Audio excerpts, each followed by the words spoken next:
Toyota's been in the news lately, and not always for good reasons. People are talking about whether their cars are as good as they used to be. Let's dive into what's going on and why it matters. For years, Toyota was known for making cars that lasted forever. You'd see old Corollas and Camrys still running strong after 200,000 miles. But times are changing, and some folks are wondering if Toyota's lost its magic touch. Now, before we go any further, I want to ask you a favor. If you're enjoying this video so far, please hit that subscribe button. It really helps the channel, and you'll get more content like this. Thanks. So what's the deal with Toyota? Well, it's not all bad news, but there are some concerns. First off, let's talk about the good stuff. Toyota's still making reliable cars overall. They're not falling apart left and right or anything like that. But there have been some hiccups. Take the new Tundra, for example. It's a big, beefy truck that should be tough as nails.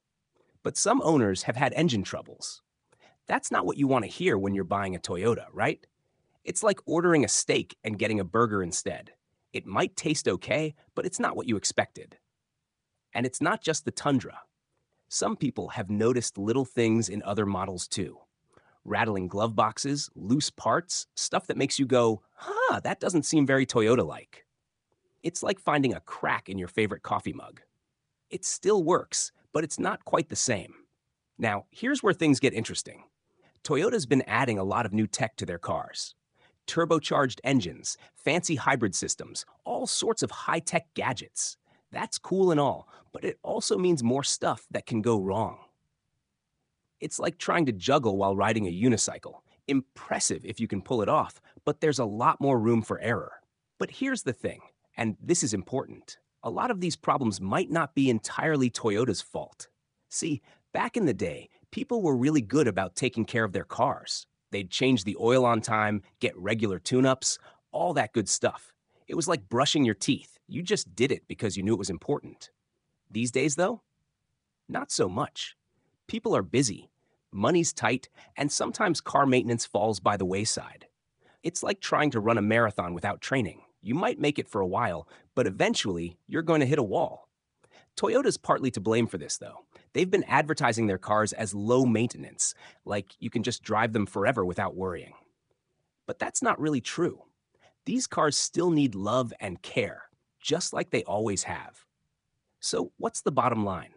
Is Toyota still making good cars? Yes, but with some caveats.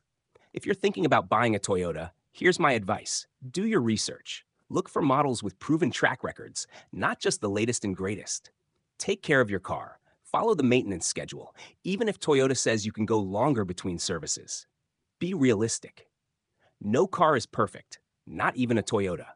But if you treat it right, it'll probably treat you right too. Remember, buying a car is like starting a relationship. You've got to put in the work if you want it to last. And speaking of lasting, that's all the time we have for today. If you found this video helpful, please give it a thumbs up and consider subscribing. Your support means the world to me and helps me keep making content like this. Until next time, folks, take care of yourselves and your cars.